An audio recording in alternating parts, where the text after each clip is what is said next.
Good morning, everybody. Uh, Group 4, crazy. And it's December. I feel like the year flew by. Because it's December and we're in the midst of the holiday season, our icebreaker today has to do with that. So it's kind of a two-part icebreaker. We know that the holidays can be super stressful for everyone, particularly for youth in foster care. And so that actually, puts more stress on our foster families as well. So the first part of the question is, what is your favorite part of the holiday season? It could be a memory, it could be something, a tradition you do, it could be a certain food, whatever it is, your favorite part of the holiday season. And then the second part is some type of tip or advice that you have for the families and the youth to help get through this stressful time. Give everybody a second to think.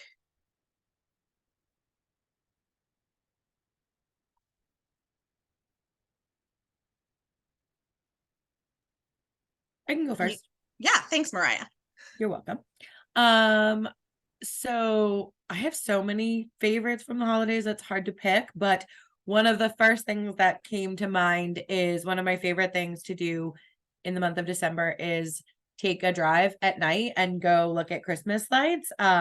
It's just something that I've always loved doing. And for me, because it gets dark out so early and that's awful, it's like a fun way to turn that around and make that into something super positive around this time of year. So that's one of the first favorite memories, I guess, that struck me. As far as tips go, I think one thing that can be helpful is if the kids, the foster kids in your home are willing to have conversations, talk about what some of their traditions are, what some of their favorite things are, and maybe think about ways to incorporate that in the things that you do with your family, ways you can kind of include them in what's going on, because it can be stressful. Part of what can be stressful is that they're not at home with their parents, with their families doing those things. So if there are ways to incorporate those things into your own celebration, that may be something to just ease a little bit of that stress for everybody. I love that, Mariah. Mariah, I'm going to put you on the spot. Do you really wait until like December to go look at holiday lights? I mean, here's the problem. So if you're me and you put them up right after before Thanksgiving, November, no, but most people don't turn them on until like December 1st. So you have to wait until like at least December 1st to really, get the good lights. All right, that's fair. That's fair. I can go. So without a doubt, my favorite part of the holiday season is all the food I get to eat that has no calories and doesn't count. Um, so that's totally my favorite part.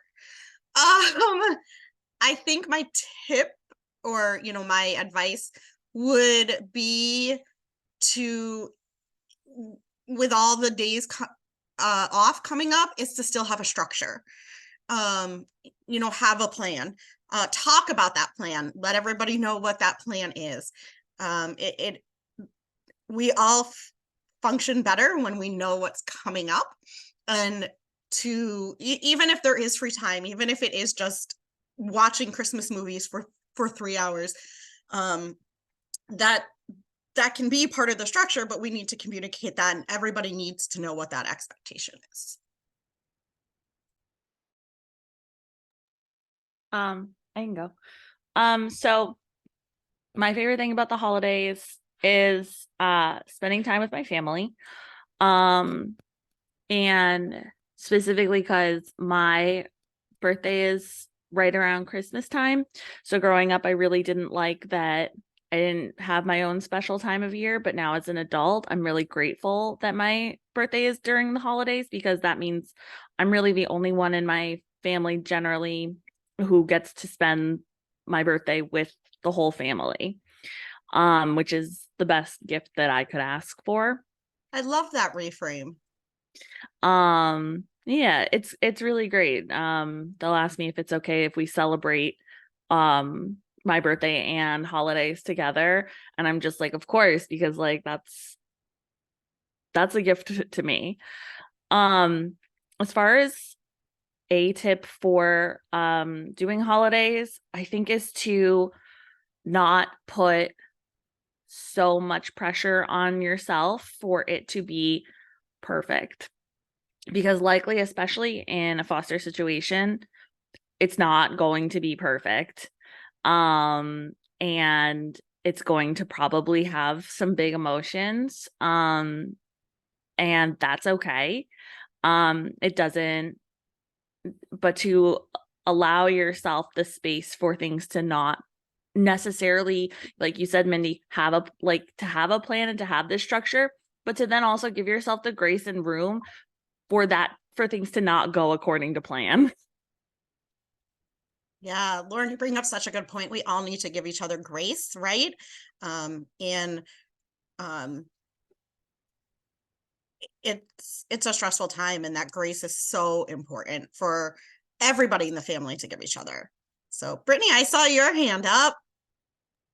Yes. Hi, I'm Brittany. My favorite thing to do around the holidays, which we usually do on Christmas Eve.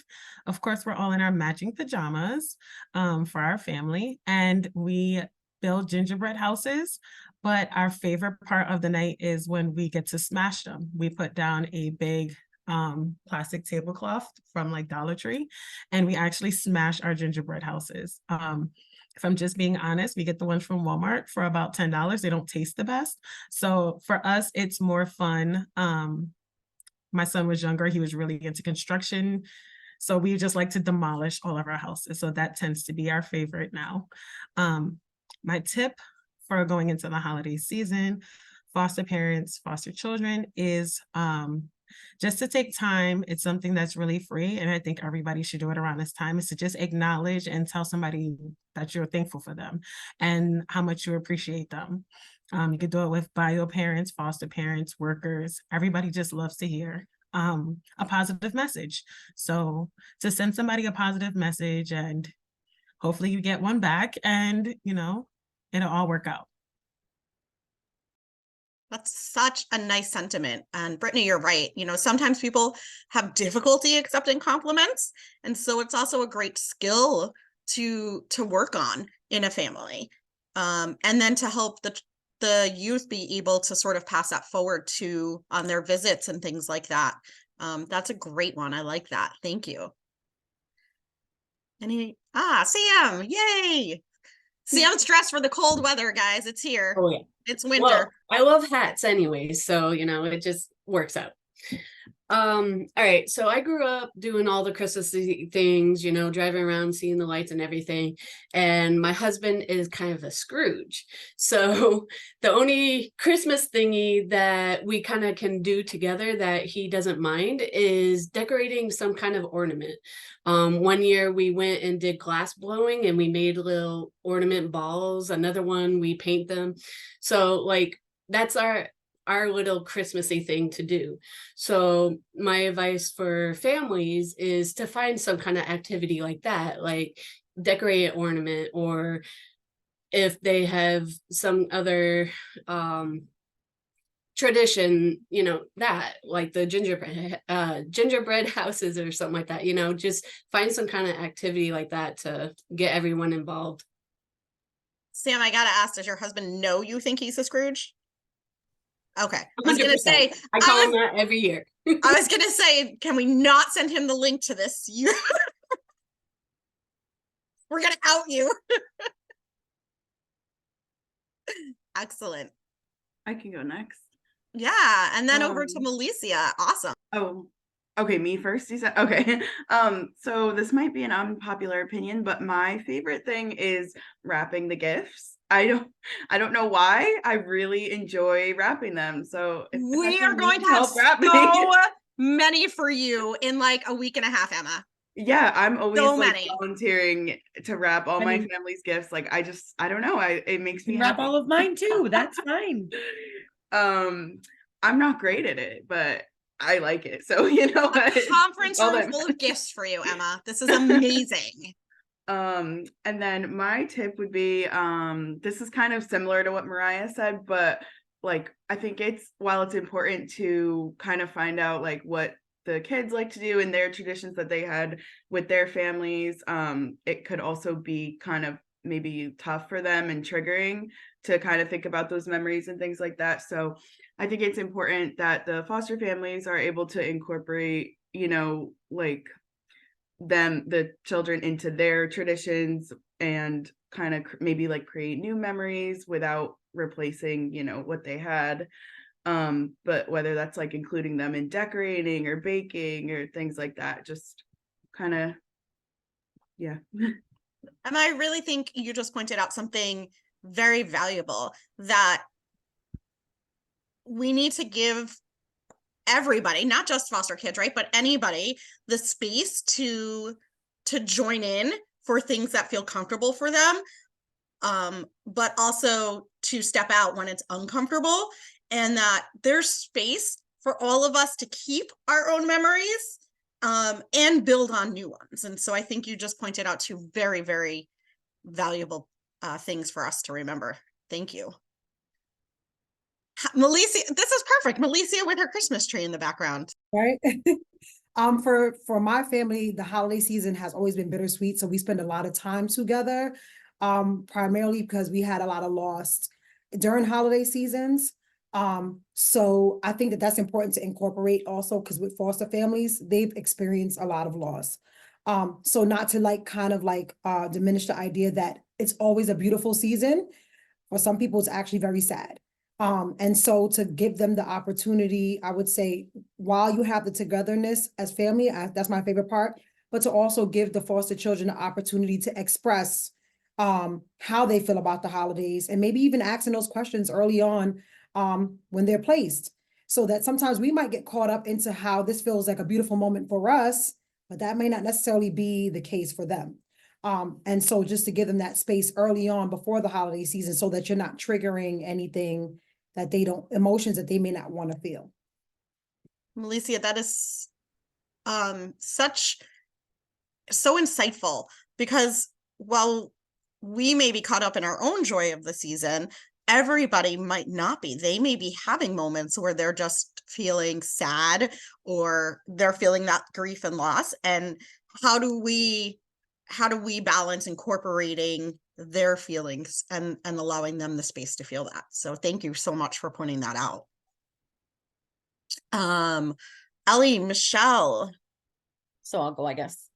So what we do is just gather around as a family on the 24th. So we spend the day together and we play games that day. So that's pretty much my favorite memory growing up, and I'm trying to keep that tradition going. So as far as tips, I mean, you guys gave all such good tips, and I just going, following what everybody said, just including the kids without pressuring them, right? So include them, ask them, talk to them, have them have a say, a choice, but not so much pressuring them into joining, give them that space. So it's pretty much what everybody has said throughout this. Ellie, do you have a favorite Christmas Day game that you... So yes, so we get crazy and we play the mitten game. So, which is something that I wanted to bring to the holiday party. So for example, I'll wrap up like a gift card, right, in a little box, but I'll wrap it up with wrapping paper, then I'll put a plastic bag over it, then some tape, then more wrapping paper, then another bag, then more wrapping paper, then another bag. So to make it very difficult, so we get oven mitts and we use dice. So we put them oven mitts, whoever throws a 6 puts the oven mitts on and starts trying to unwrap them with the oven mitts on. And we go around the room, and the next person to get the 6, automatically we have to give the oven mitts to that person. They have to do it. The next person that gets the 6 has to get the oven mitts and put it in. So it's just a really fun, crazy, chaotic day, but it's fun and a lot of laughter. So It actually sounds really, how would I do anything with oven mitts? I'm going to practice before our holiday party. Because I'll wrap it, I'll bring the gift, and it's just a lot of fun because sometimes you'll put the oven mitts on and the next person already threw a 6 and you're like, oh man, you know, you have to give the mitts to the next person so they can try to open the gift. So it's a really fun game. Stressful, but fun. Right, I'm practicing. I'm on it. Michelle? For the holidays, there's a lot of music and food. Just with so many people all in one room, there are times where you want that space, that quiet, just for a few minutes. For the tip, just being able to recognize that during this time it could be overwhelming for the kids. A lot of times they don't know how to express themselves.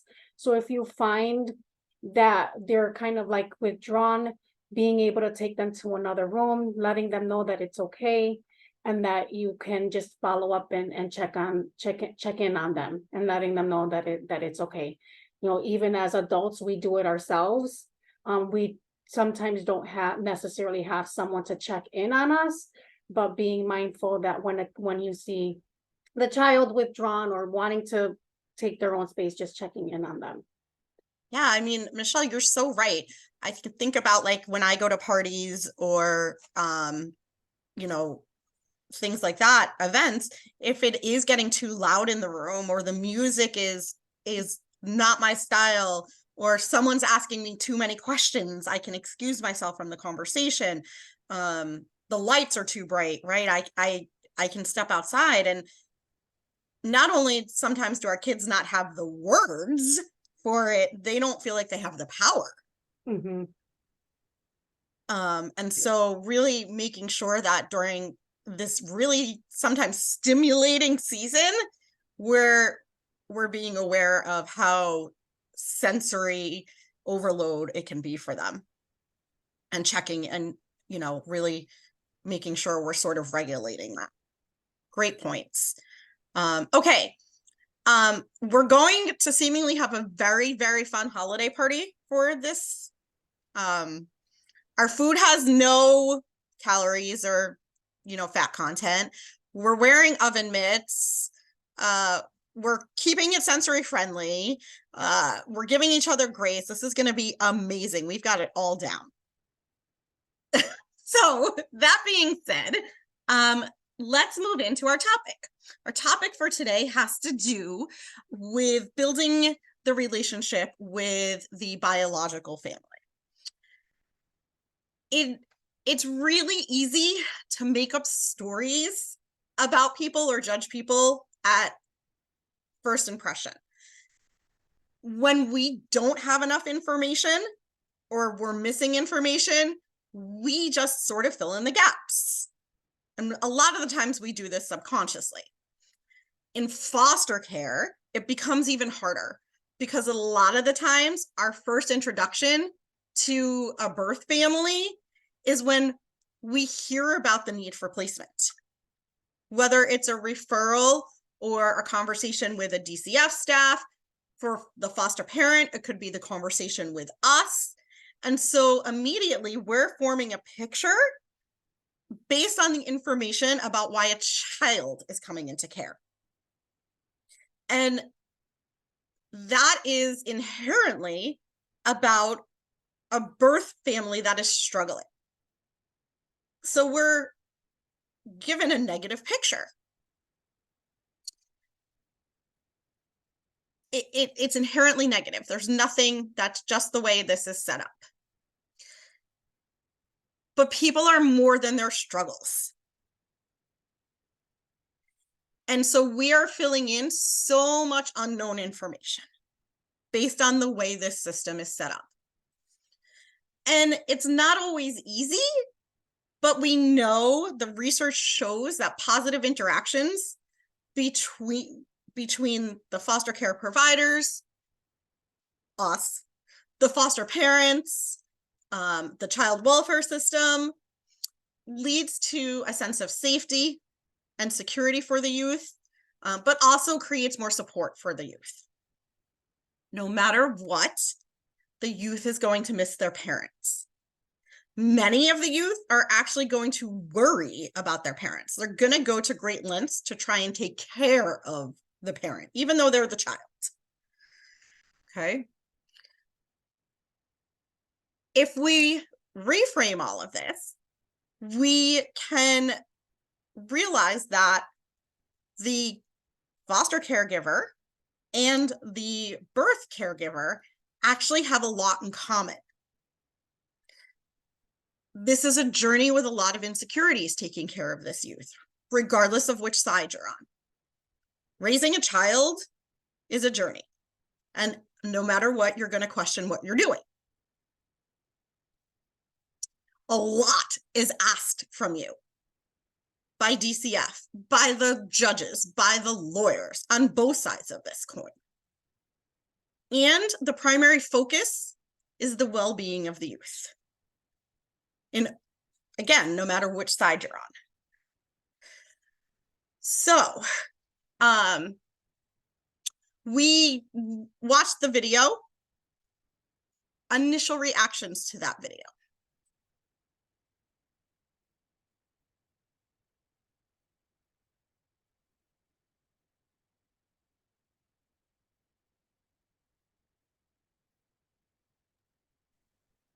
I know in watching the video, the lady had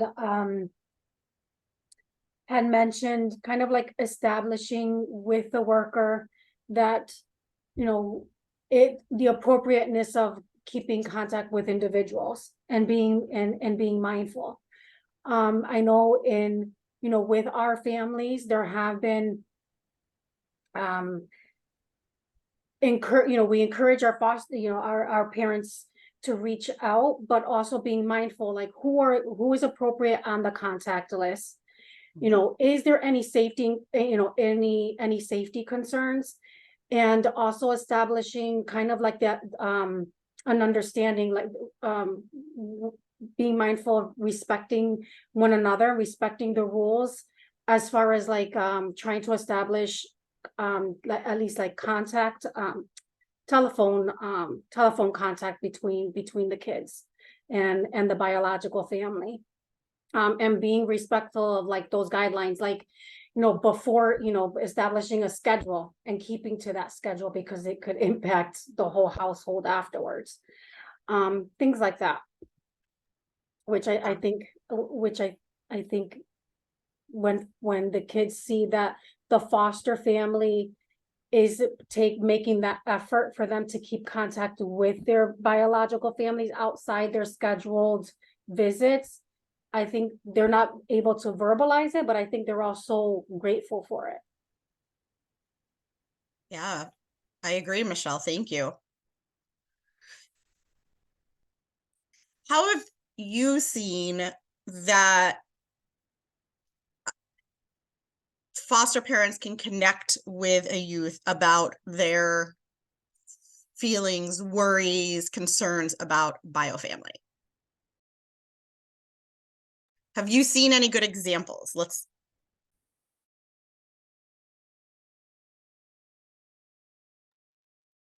I know in working with some of the cases that I've been on, when the foster family has had an open conversation with the youth in the home and letting them kind of like take control as to whether or not they want to speak with their family member, or they sometimes will say, I want to be able to contact my sibling, allowing them to have that power.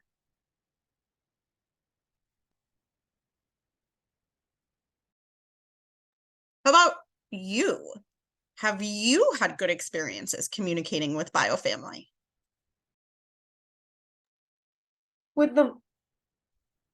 Go ahead. I have in some cases, well, one of my cases, I had a good experience, and of course, you're you're hearing a lot of information from both sides, and like like you're saying, in terms of the frustration on both ends, insecurity on both ends, I've experienced that.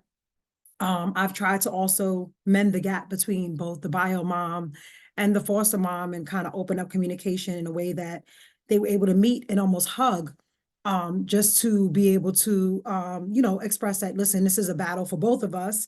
And they came to that conclusion, which was good. So they started to begin to work together. I love that. How Yeah. did you, if you don't mind my asking, how did you get them, each one, to sort of see the other person's side? Because it's, you were saying that you were hearing it from both sides, the frustration. So How one, did you sort of bridge that gap? one was very, of course, her insecurity comes from the fact that, of course, your child, the negative is your child's being removed from the home. You know that you somewhat play a role in that, but as a parent, no one really wants to admit that I played a role in this child's behaviors. And so a lot of the blame for her was on DCF, feeling like they failed her, they didn't do what they were supposed to do to help the child, but of course, not acknowledging what she did wrong. So we had conversations around that. She had some struggles with foster mom's rules, but I explained to her that the rules that are put in place are maybe some of the rules that you struggled with in the home, and that it's important for the child to somewhat adhere to these rules so that when she return back to your home, that she will be able to understand. Now it will be basically an ongoing thing. It will be a continuum of care as far as you seeing it here, you're learning it here and understanding it. And I guess once she realized within herself that, you know what, yes, I am flawed, I made these mistakes, I fell, short doing these things, she came to wanted to come and visit the foster mom. I scheduled a date, and foster mom okayed her to come, and they met. They hugged, and she cried initially. And of course, there's ongoing insecurities because this other person is raising my child. But she did come to conclusion that a lot of the things that foster parent was implementing was stuff that she felt short of. And so she stopped blaming the system, and somewhat she did acknowledge some of her wrongs. And in the end, she was a little bit more open to receiving help when it came to family therapy and addressing things that she was ignoring within her home.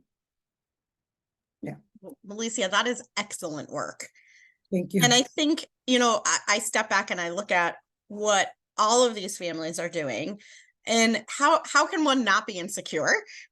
Whether you're birth family or foster family, when you have all of these providers around you, and even as a parent who hasn't had DCF involved in their life, there is no guidebook, there is no handbook in rearing a child. And I think at some point, everybody questions a decision. And so there are natural insecurities in being a parent as well. Anybody else with experiences communicating? Yeah, Brittany. Oh, yes. I've had quite a few positive interactions between foster parents and bio parents.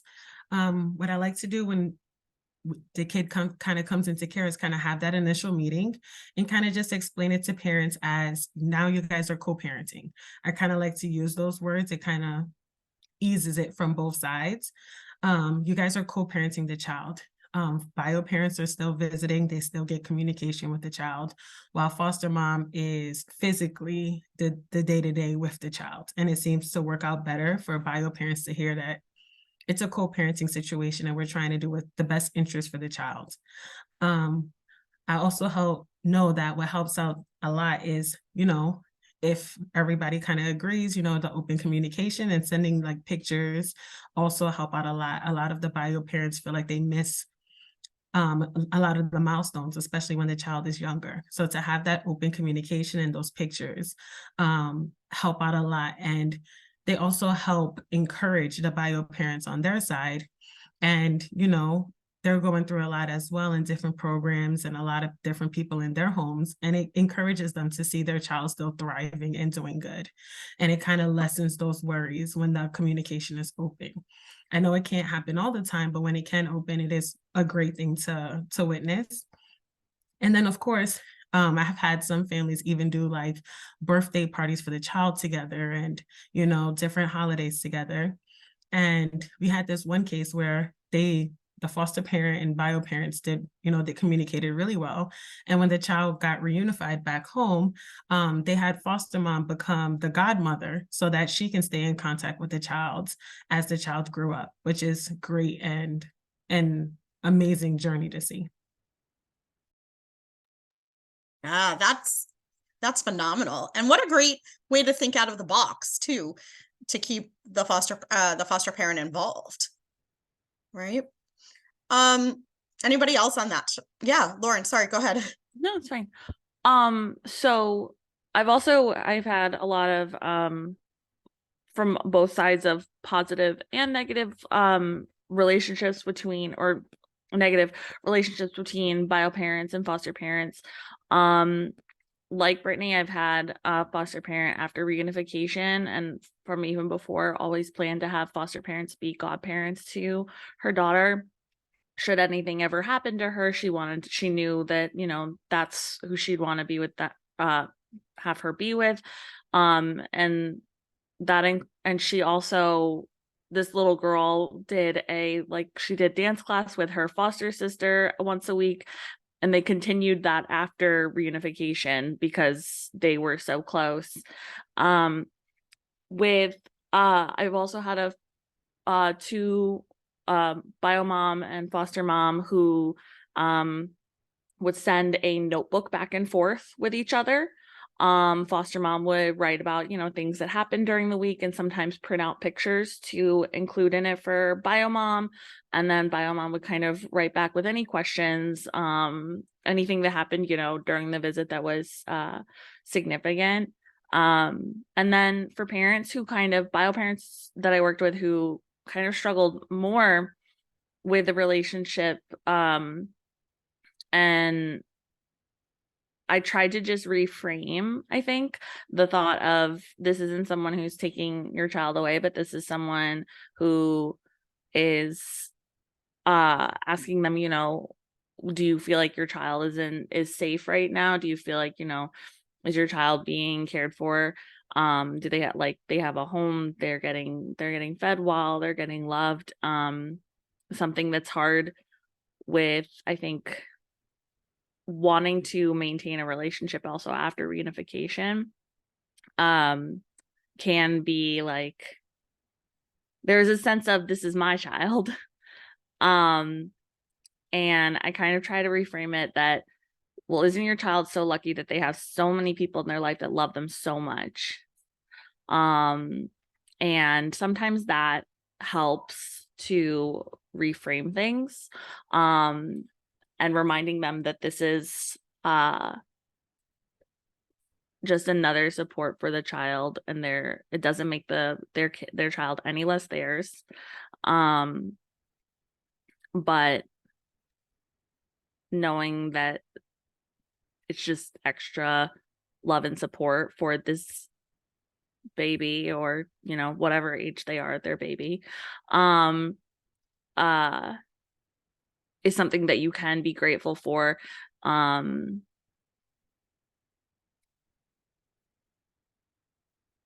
What if you're not able to be there in that moment?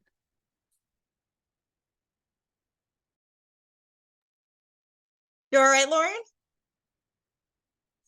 I don't know how to phrase it the way that I'm thinking of it. You did a great job. You did a great job. So 2 more topics I want to touch on. The first being, how do we set boundaries, or between foster parents and bio parents, so that we're not getting, we're not having 100 calls a day, or 100 text messages, but still allow for that open exchange. Schedule from the very beginning. Say more, please. So if the bio family is involved, like I've had a case where the kid was placed on a temporary OTC,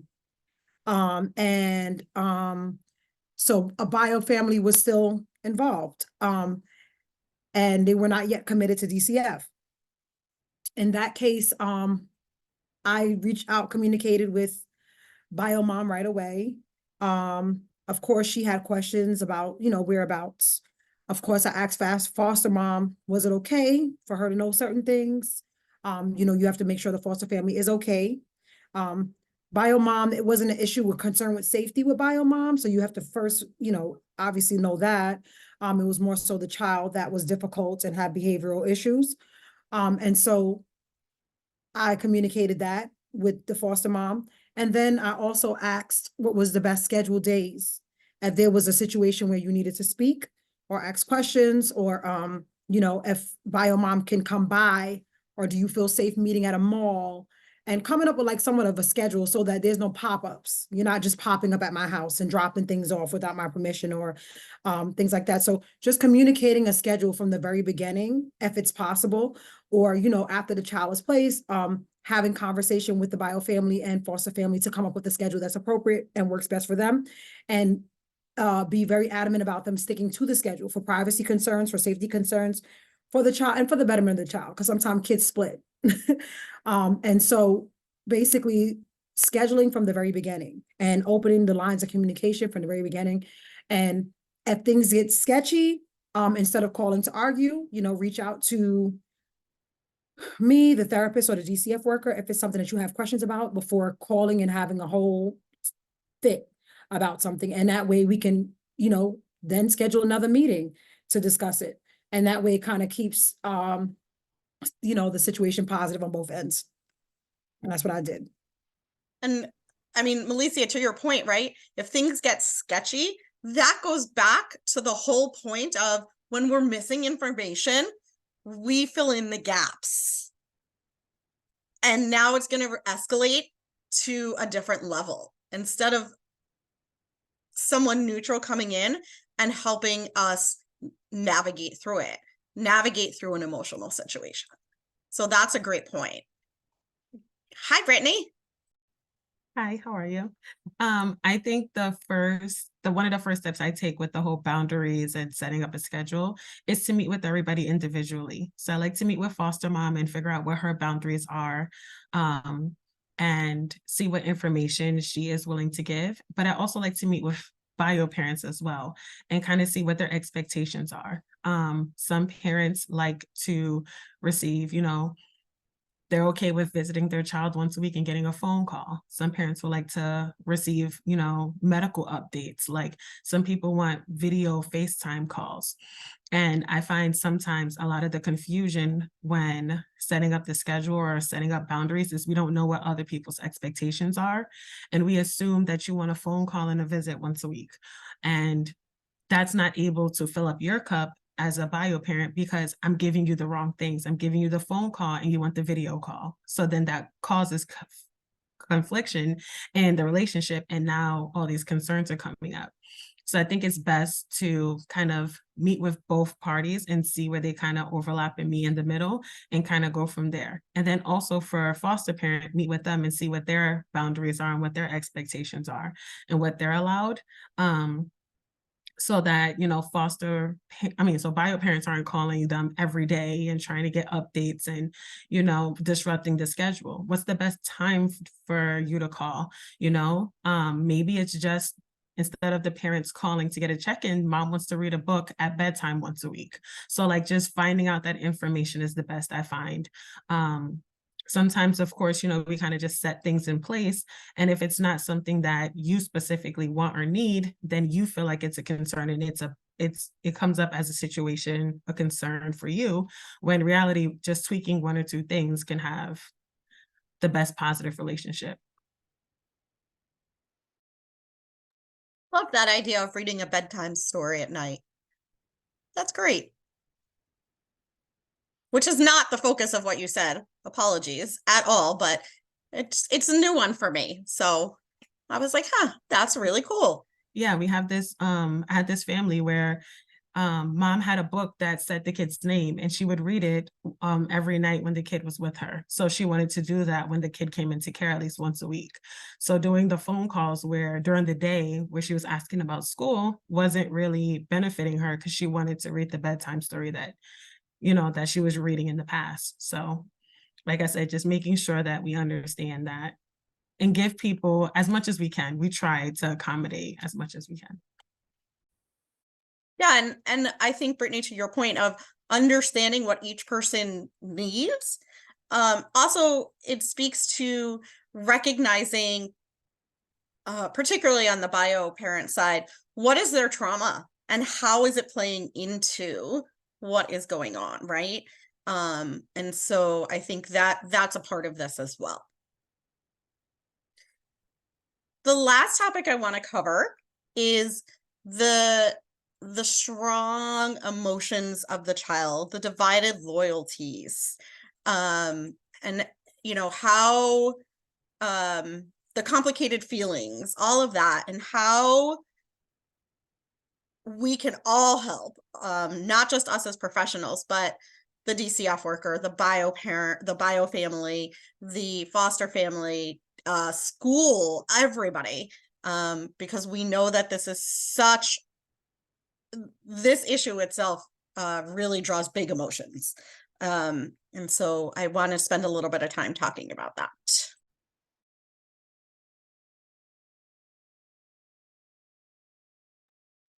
I have a case right now. Well, I had a case where Mariah can relate without me saying, and Michelle's familiar, who struggle with the idea of adoption because of loyalty to family and feeling, this is my family, but I'm afraid I don't want to change my name, or I know I love this foster mom, but I still feel attached to my family, and I feel like adoption is taking me away or something from my family. That is a real struggle. No matter how terrible the family were, no matter how terrible the family was, no matter how much abuse the child has gone through, no matter how neglectful they may have felt, for whatever the reason is, they still love their bio families. And I think that is one of the hardest things for foster parents as well, because they know the dangers that the foster child was in, but the kids don't, even if they know the dangers, they, for whatever reason is, they still have that strong loyalty. So one of the things that I've learned, and I think the therapists do it with FFT, is to not diminish that, but to discuss it during sessions. And also have them do that work, individually in therapy to address it in their sessions as well. And also encourage foster mom or dad, not to discuss the negatives, because sometimes foster parents do that a lot. Oh, you want to go, I don't know why you love this mother, she was this to you, or you want to go to your father and he was that to you, to somewhat encourage positive in that and not kind of focus on all the negatives. I've seen that with foster parents, and sometimes I've had one that I had to have conversations with, like, listen, I'm not saying that you can't have these conversations with the kids, but you have to be very careful, because at the end of the day, they still have that bond or that loyalty to their bio families. They bring it up, then they bring it up, but you don't, you try not to harp on it or focus too much on it or talk about it, and you bringing it up in a way to make them feel uncomfortable. So that's conversations that I have had in the past with families. Some are very respectful, and that they'll have the conversation individually, maybe with a member of the FFT team, or with the therapist on an individual note. But when I see stuff like that, I strongly encourage the individual work with the child to have these conversations with their individual therapist.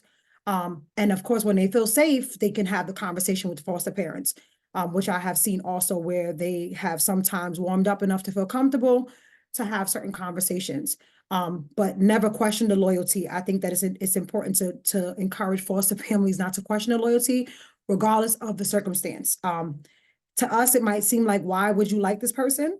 This person did this to you, this person did that to you.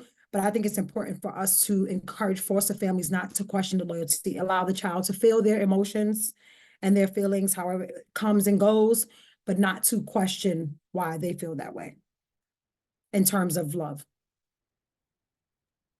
Yeah, and if we think about it, there's a biological reason for attachment, right? There's a biological basement. There's a biological basis for this attachment to the caregivers. It formed when they were young. And so we have to also understand that this is not just necessarily about feelings. This is also about biology. You know, the attachment cycle happened when they were younger. They are imprinted to this caregiver. And so that we're also working with biology here. We're talking about, you know, these loyalty feelings, these complicated emotions. It also has to do with the way our brain is wired based on the early childhood experiences. Mariah.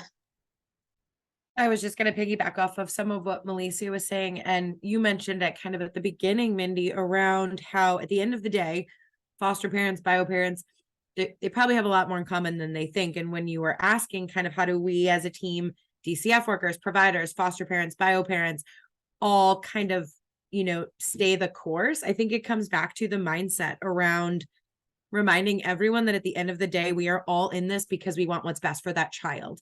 So it isn't about who did what, why it happened, what it is about, what is best for that child. And I think supporting foster parents and bio parents and us as humans involved in these situations around, if we can maintain that focus, it eliminates a lot of the negative.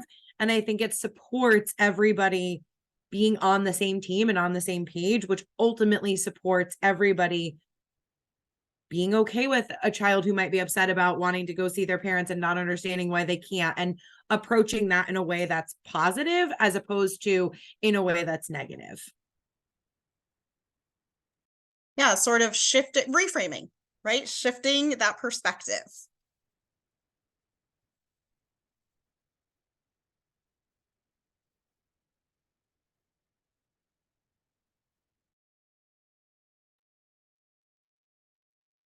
Okay, so my final question for today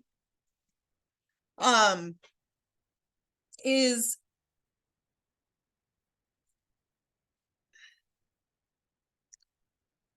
give me a second to think about how I want to phrase this. How important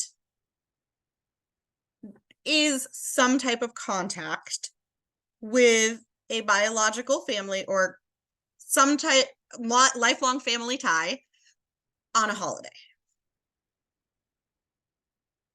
Whether it's a phone call, a video chat, an in-person visit, how important is that from your perspective for a youth? Personally, I think it's sorry. Go ahead. Personally, I think it's extremely important. I know when I moved out of state and I was away from like all of my family, just having some kind of contact, especially around the holidays, just meant everything to me. Thank you for sharing that personal side, Sam. Melissa? I was saying that it's very important also for teens because we have to also realize that they're in school with peers and their peers talk about their families. The commercials talk about families, cartoons talk about everything you've seen on TV from the end of October to New Year's is about family. So they're reminded every single day that they don't have something or they're not in contact with something. And I think it's important for you to try to facilitate that, just because you know that there's a constant reminder, especially around holiday season, that of togetherness and family. So I feel like it's very, very important. And I think that you know, from the very beginning, I think if you can find even a member, whether it's an in-law, godparent, something that they feel like they're close to, it's important to facilitate some type of contact around that time. Such a really great perspective. And, you know, you're right. I mean, not just TV, right? The social media stuff too, which clearly our teens live on. Mariah? I was just going to say that I agree 100%. I think it's very important, but I also think it's important to, like Melissa started to say towards the end there, think outside the box. It may be that the kid's not ready to talk to their bio parents. It may be that that's not the contact that they want. It may be that it's an aunt or an uncle or a grandma or a cousin or sibling or whatever. So just being mindful even in facilitating that contact, that just because a kid says they don't want to talk to mom or dad, maybe they want to talk to grandma. Maybe that's something that can be arranged, whatever that contact can look like. asking for their input. I was going to say something super similar to that, which is just also, it may be possible that there's nobody from their biological family, extended or close, that they want to contact, but opening the door to it, but not pushing the child through. So giving the option, and if they say no, but then maybe a week later they change their mind, or the next day they change their mind, that door's still there, it's still open. But not making them feel pressured to do it just because it is something that is everywhere. And that may also just not only feel can come off feeling like, well, I miss my family, but also can feel pressured to miss their family or be or to make that contact, but that it's okay if that's not what they want to do. But also I really like the concept of seeing if there is an extended family member that they would like to reach out to, but that it's okay if they don't. Yeah, and I think, Lauren, to your point, maybe it's not a family member, maybe it's the next door neighbors, or whatever it is, right? Brittany. I was just going to say something along the same lines, but just maybe, of course, asking the question as, is there anybody special that you want to do an activity with? Because it might even just be somebody from their old high school that they want to see, or, a teacher. So just, like everybody else said, just kind of keeping the options open, not just limiting it to their bio family. But definitely, I feel it's important to at least reach out and give the teen or that child that space. And I agree with Lauren, don't push them through the door. Don't force anybody to do anything. But then I also just want to say, you also have to be open and willing that sometimes a child contacting their bio family could open up the door, and you could have to have some hard conversations as well with the teen, or they might disclose some things to you. So just making sure that you're ready for the conversation to go either way. Thank you, Brittany, for bringing that up, because we've definitely been focusing on the teen view, and there's the aftermath of that conversation. So thank you. All right, well, we are wrapping up. I definitely want to thank all of you. This was super insightful. I wish you all the best holiday season. And the next time we do this, it will be 2024. I don't know, that's like outlandish to me. It's very weird. But I hope you all have a great New Year's, and I'll see you in 2024.